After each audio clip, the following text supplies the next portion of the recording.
Okay, so I just finished packing. I'm going to put all of this that's on my bed right now.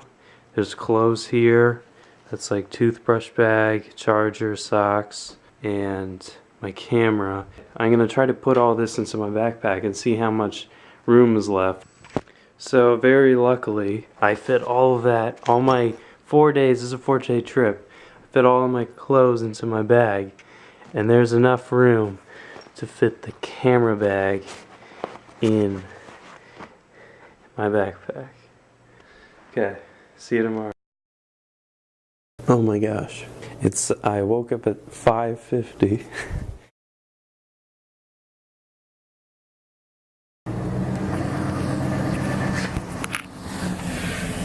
Alright. Yeah. I'm gonna take pictures and video. Before that, I hope you're ready for an car ride. Kai was right. The ride really did take 8 hours. And the worst part was that it was mostly uneventful too. There was only farmland and open fields all the way up to New York. But about 7 hours in, I started noticing snow on the side of the road out my window. And the trees turned into pine trees, and they were everywhere. And here's a shot of Kai I got. He was basically sleeping the entire car ride. So, yeah. And then we got really close, and we started driving through neighborhoods, but they were the wrong neighborhoods, and we were looking at all the wrong houses. But eventually we found the house. Wait, here? 6. Yeah! No! The place turned out to be really big, much bigger than it looked like on the outside. We also got a nice river view from the inside of the house.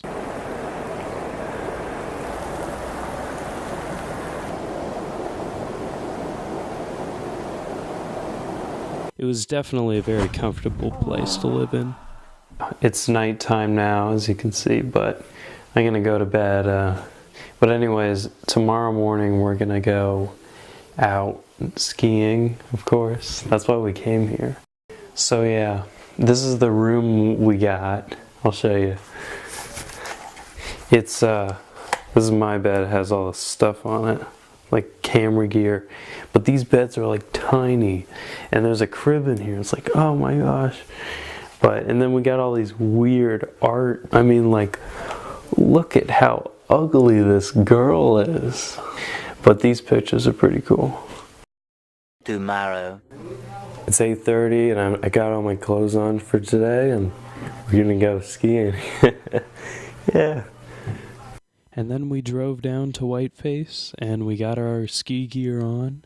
And then we got onto the lift, which was a gondola, and none of us had ever been on a gondola.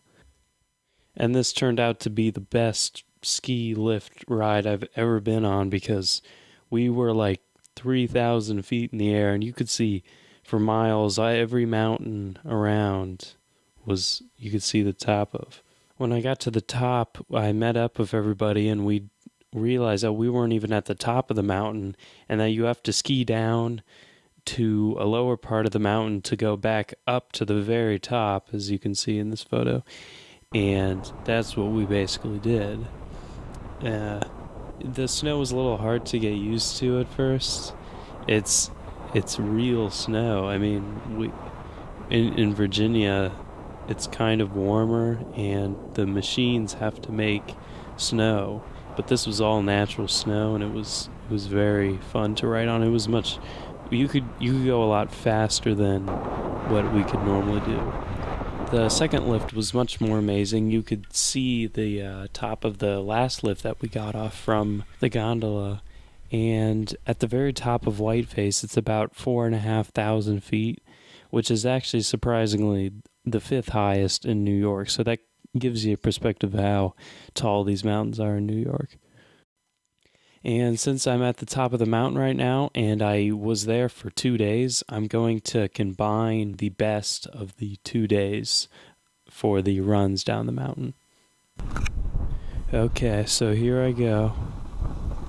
I'm going down the Follies, which is a blue square. And even though it's a blue square, I do ride black diamonds, but the blue squares, this one's really fun because you get to turn. It's kind of windy. But what I do is I just go as fast as I can down this. I don't turn at all. Right here is a hard turn because it's a toe side turn. I ride regular footed. And there goes Kai. I always try to race him, but he always ends up passing me on skis. I tried waxing my board before I came, but no, I couldn't. There's some ice. Yeah, his skis are just... snowboard cannot keep up.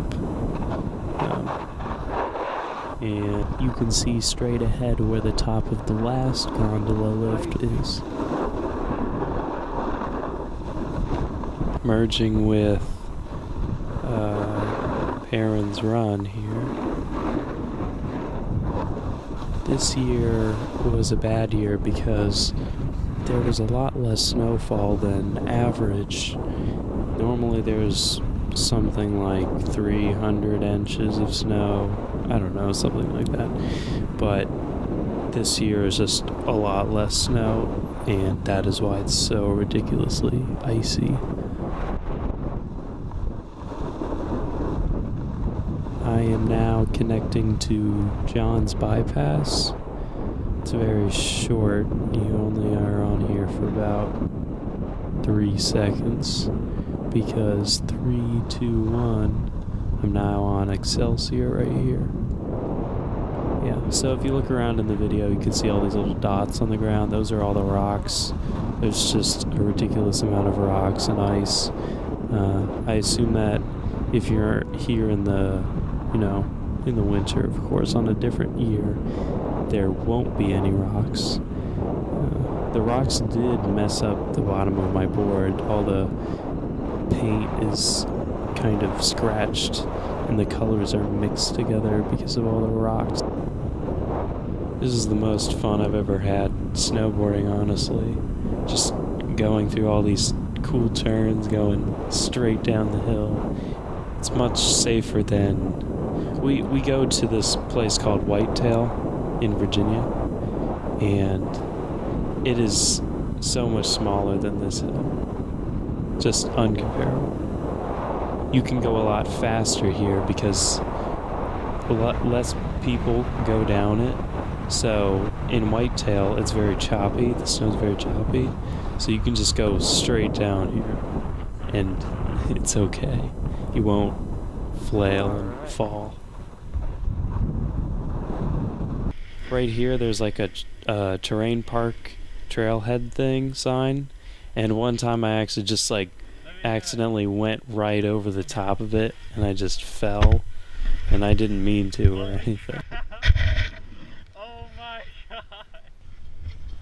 Anyways, there were 2 terrain parks that were open here when we went to a Whiteface.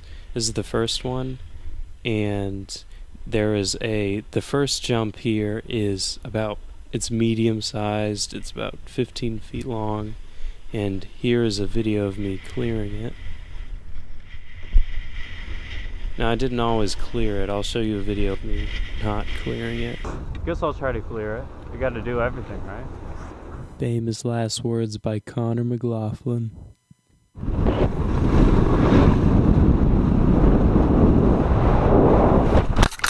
Ouch. I basically just jumped and landed straight on my head. That fall was so hard, it ripped the GoPro off the top of my helmet and stopped recording. I didn't even know that was possible. I saw a video where somebody dropped a GoPro from an airplane and it didn't even stop recording when it hit the ground. It's a pretty hard hit. There's some ice.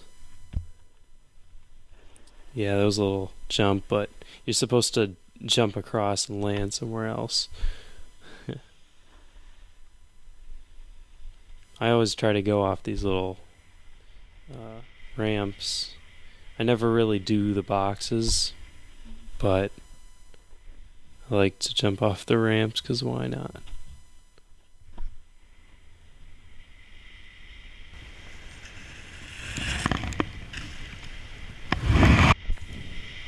Right here I like to pick up speed and just go straight down as fast as I can to the second terrain park.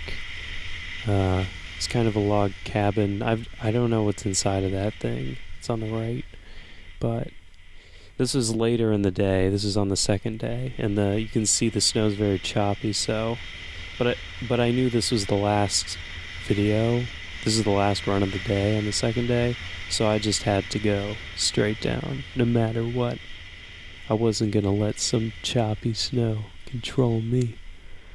Alright, so here's the top of the second terrain park. We always kind of like to slow down and stop and meet up so we don't lose each other.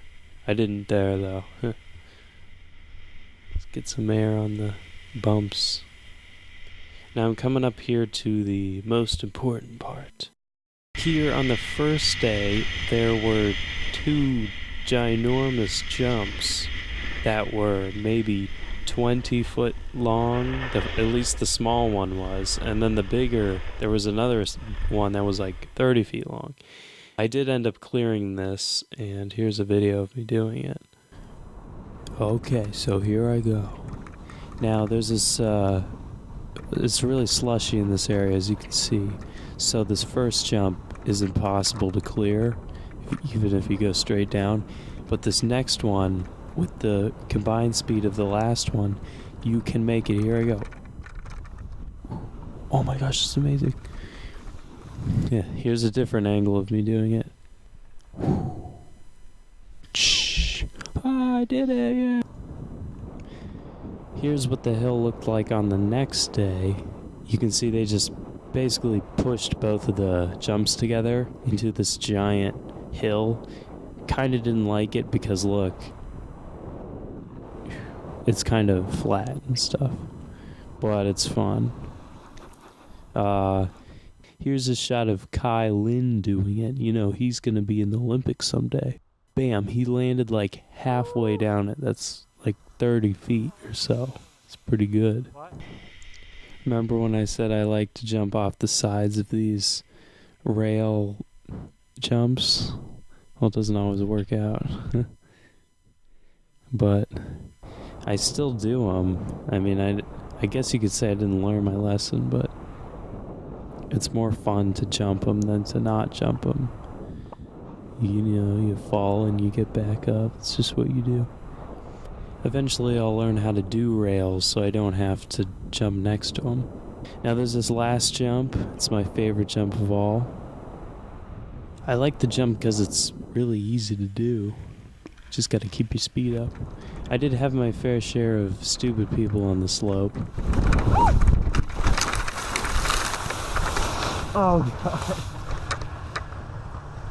You can't cut in front of the jump. I really hope she heard me say that, because if she had been a foot behind, I could have broke both of her legs with my board or knocked her out by pushing her over at that speed. It's just really annoying. You shouldn't be in the terrain park if you don't know what you're doing. I also had a pretty hard fall on this jump. Here's a different angle. I just caught an edge when I landed. I'm 99% sure that I got a concussion from all those falls. This last part here is just, they made like a little corrugated pipe thing, and it's fun to go over. That right there was the epitome of all my ski runs at Whiteface. Alright, that's it for part 1. If you want to see the next part, which is going to be a lot shorter, click here.